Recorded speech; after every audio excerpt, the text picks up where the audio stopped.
La mort de Bernadette Chirac, que reste-t-il de son héritage politique? L'ancienne première dame est décédée hier soir à 93 ans. Derrière les hommages unanimes à la veuve de Jacques Chirac et à la présidente des Pièces jaunes, se dessine une question plus politique qu'on va aborder maintenant. Quelle place Bernadette Chirac a-t-elle réellement occupée dans la vie publique française? Pourquoi son héritage est-il déjà convoqué par tant de responsables politiques à un an de la présidentielle? On va en parler dans une minute avec nos invités. Mais d'abord, retour sur l'émotion suscitée par la disparition de Bernadette Chirac. Elle était populaire, même si elle était aussi crainte. Écoutez.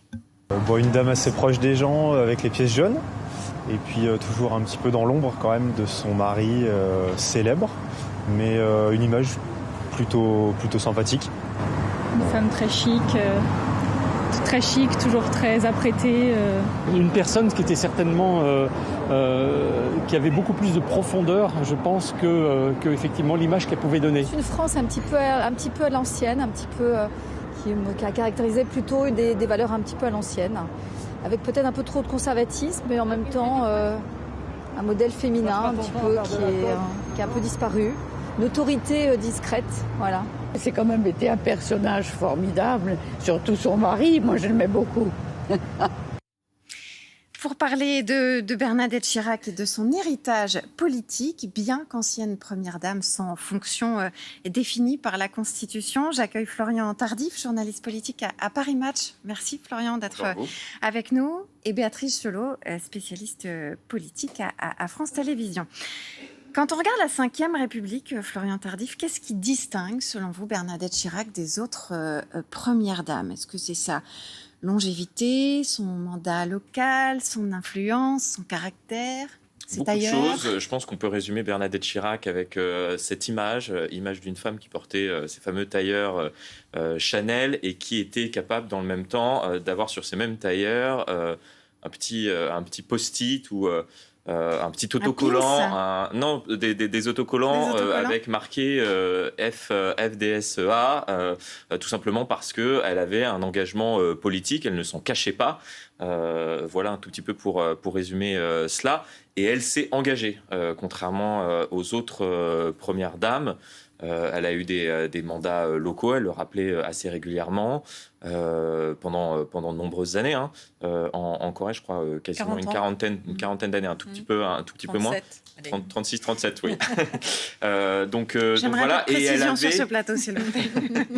elle avait voilà cette volonté de ne pas apparaître durant l'ascension de son mari jusqu'à l'Élysée comme la femme d'eux et uniquement la femme d'eux. Elle s'est fait un prénom, Bernadette, avant Chirac, et y compris après le départ de l'Élysée, elle avait ce terme. Alors je ne sais pas s'il était utilisé ou si cela fait partie de la légende également, mais elle disait voilà, je voulais pas forcément devenir l'épouse du premier retraité de France. Donc c'est pour ça aussi qu'après leur départ de l'Élysée en 2007, elle a continué cet engagement. Tout à l'heure, je parlais d'un engagement politique. Elle s'est, et je pense qu'on y reviendra également, énormément engagée du côté humanitaire.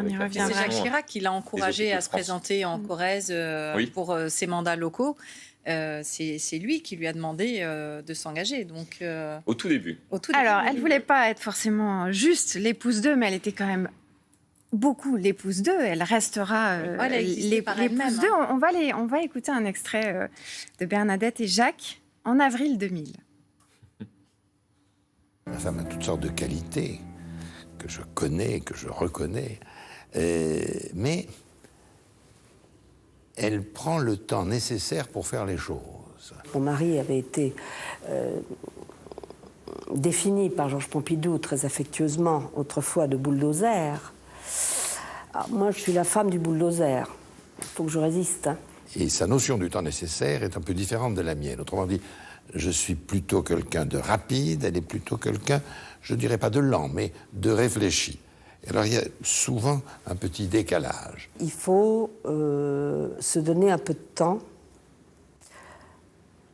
Je ne peux pas vivre continuellement dans une action, je ne suis pas faite pour ça.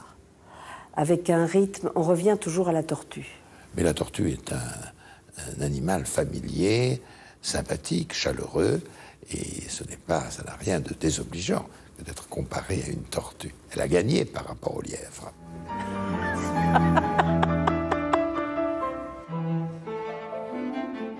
Je trouve cet extrait absolument délicieux. La tortue et le bulldozer, tout est dit en fait. Ils étaient à la fois indissociables, complémentaires, le yin et le yang.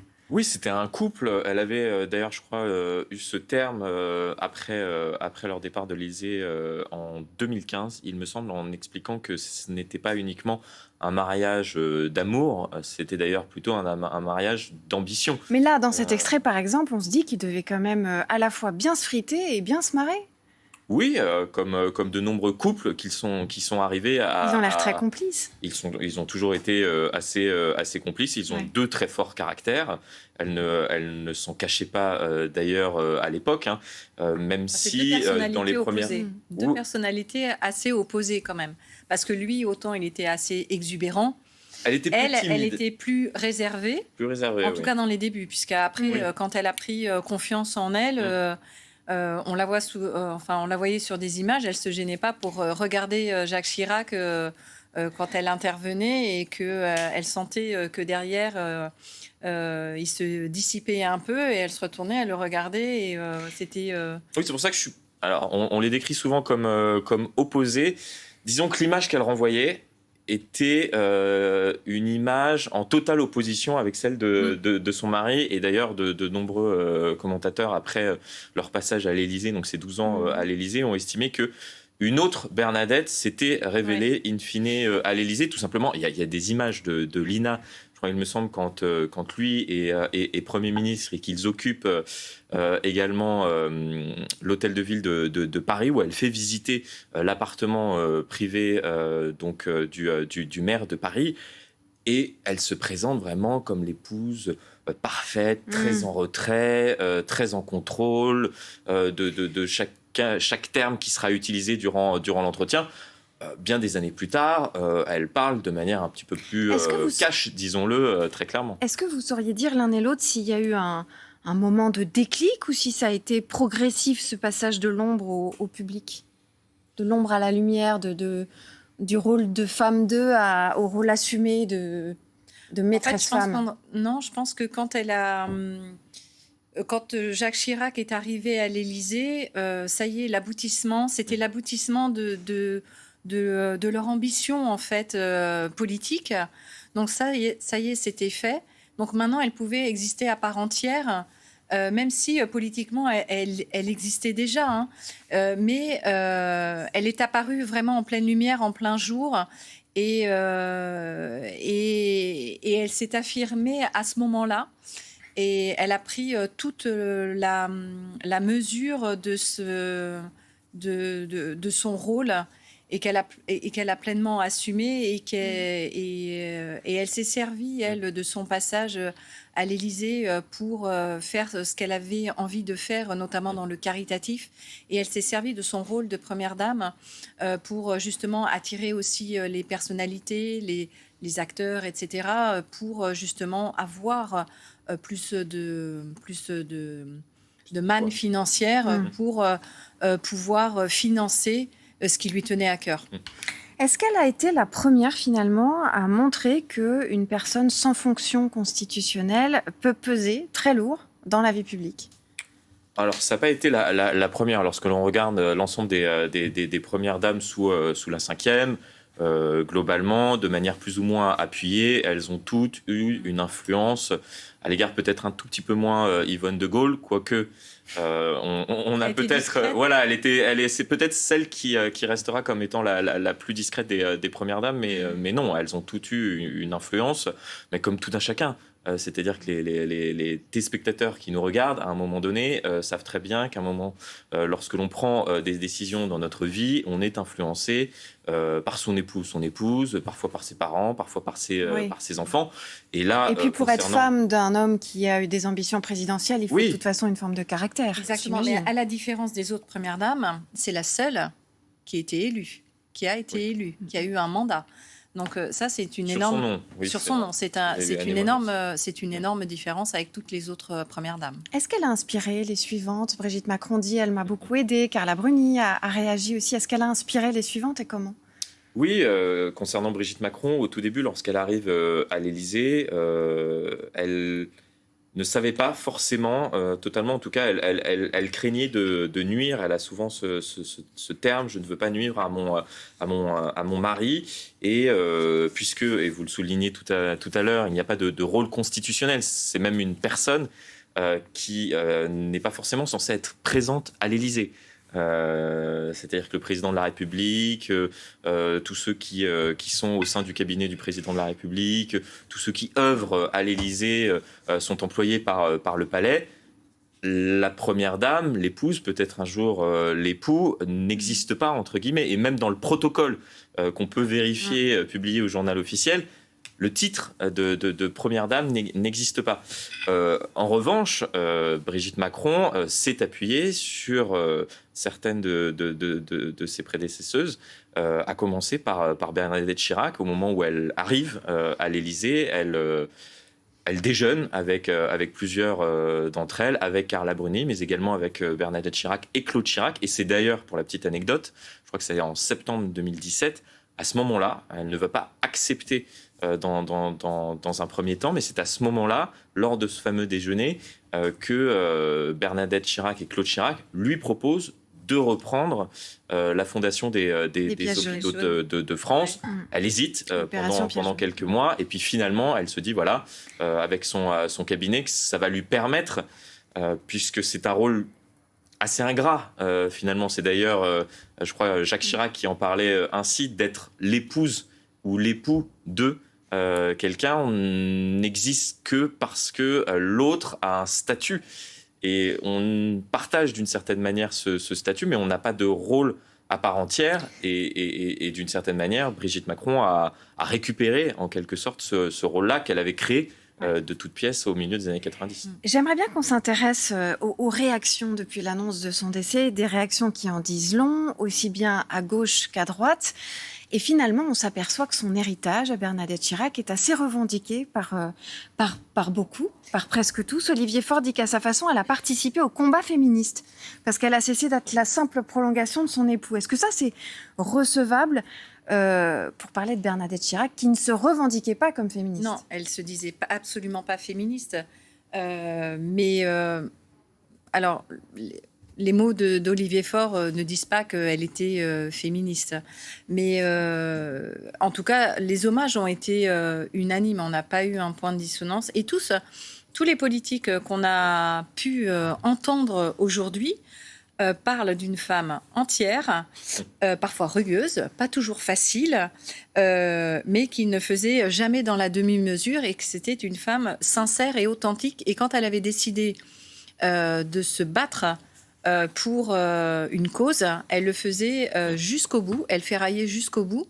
Et c'est cette ténacité qui transparaissait aujourd'hui. Et même beaucoup disaient qu'elle avait beaucoup d'humour.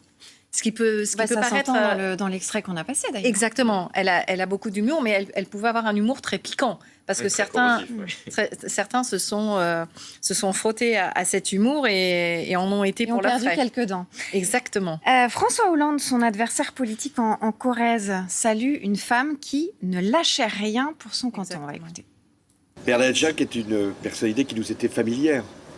On se souvient d'elle, de son style, de sa façon de s'exprimer, de son authenticité, parfois de sa rugosité quand elle avait des choses à dire, et aussi de l'engagement qui était le sien. Dans les hommages aujourd'hui, finalement, on s'aperçoit qu'une reconnaissance, vous disiez unanime, je dirais transpartisane aussi, qui est rare de nos jours. Oui, qui est rare. Après, en général, quand il y a une figure politique... mais même de son vivant, elle était populaire aussi dans tous les milieux politiques. C'est une personnalité qui est et restera populaire et qui restera même, je pense, dans le cœur des Français. D'ailleurs... Elle était respectée. Elle était respectée.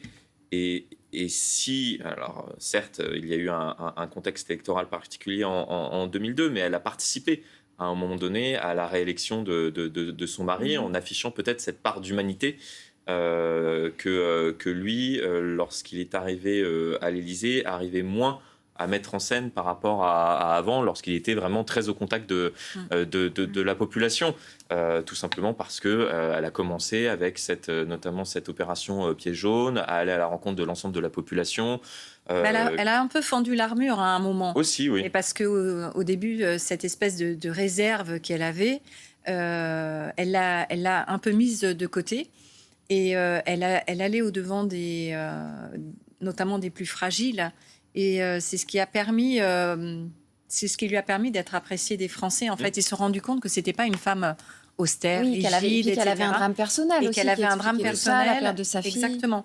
Exactement. Et ça a beaucoup participé à lisser un peu son image et à faire d'elle une femme qui est devenue populaire, en fait. Est-ce que finalement, aujourd'hui, ce que les responsables politiques qu'on entend réagir ne lui envient pas, ça ne serait pas cette façon qu'elle a eue finalement, d'une façon assez sidérante, de concilier des choses qui semblaient inconciliables. Son image de grande bourgeoise parisienne avec son image d'élue dans la ruralité la plus profonde, son image d'ailleurs de femme... Chanel avec des bottes. Voilà, c'est ça. C'est l'image avec le Et en communication, elle était aussi finalement très stratège, très moderne dans sa manière, vous le disiez, d'aller au-devant des caméras sur les pièces jaunes, etc.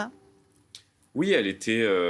C'est un bon terme, je pense, celui de stratège. Je pense qu'on a assez longuement mésestimé, alors d'une part son intelligence émotionnelle et d'autre part son intelligence politique. Mais tout le monde veut s'en réclamer aujourd'hui. Oui, tout simplement parce que beaucoup a été écrit également sur Bernadette Chirac et plus globalement sur cette épopée qu'ont représenté les Chirac, Bernadette, Jacques, mais également Claude.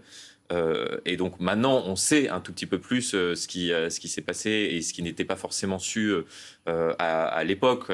Sa réticence concernant la dissolution en 97. Elle avait beaucoup de bonnes intuitions politiques. Ouais. Et c'est ça que, en fait, aujourd'hui, les uns son et mari les aurait autres... bien fait de l'écouter. Parfois. Voilà, que les uns et les autres lui reconnaissent. C'est son intuition politique, notamment en 2002, où elle a dit, elle dit à Jacques Chirac que le deuxième tour, ce sera face à Jean-Marie Le Pen. Donc, elle lui dit de ne pas dissoudre. Exactement. À un an de la présidentielle, la mort de Bernadette Chirac, est-ce qu'elle réactive pas une forme de nostalgie, de droite sociale, d'enracinement, de lien Paris-province, d'État protecteur, de gaullisme aussi, d'autorité gaulienne? Non, Est-ce que tout ça, ce ne sont pas des valeurs qui peuvent faire l'objet d'une forme de récupération pour faire campagne?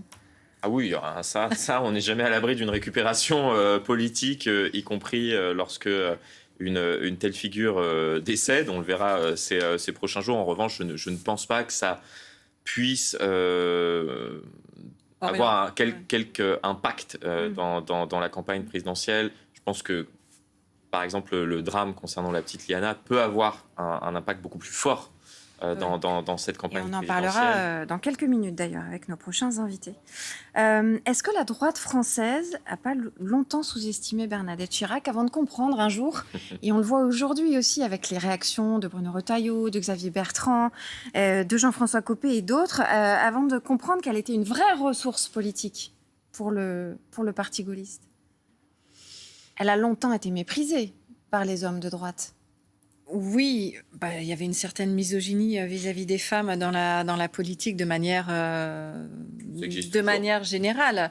Un tout petit peu moins aujourd'hui, mais effectivement, ça existe toujours. Donc, elle a mis quand même un pied dans la porte et elle a été une sorte de précurseur pour beaucoup de femmes, on peut dire. Mais ce qui est étonnant chez Bernadette Chirac, c'est quand même qu'elle a réussi à combiner sa vie politique personnelle avec la vie politique de Jacques Chirac et la vie à l'Élysée, et puis avec sa vie caritative pour soutenir des causes qui lui tiennent à cœur. Ça a vraiment été un couple cimenté par la politique, mais pas que, aussi par les épreuves personnelles qu'ils ont supportées. Merci à tous les deux. Avant de refermer cette page d'hommage et d'analyse de l'héritage de Bernadette Chirac, on va partir à l'Élysée. Emmanuel Macron a salué Bernadette Chirac, dont le décès a été perçu par le président comme celui d'une grande dame de cœur qui a marqué notre histoire et changé tant de vies avec discrétion et obstination. Maxime Laurent, vous êtes à l'Élysée depuis 15 heures. Il y a un registre de condoléances qui a été mis à disposition en face du palais présidentiel pour tous ceux qui veulent célébrer la mémoire de Bernadette Chirac. Oui, et dès l'ouverture, il y avait plusieurs dizaines de personnes qui faisaient la queue ici pour écrire un message, témoigner de leur émotion.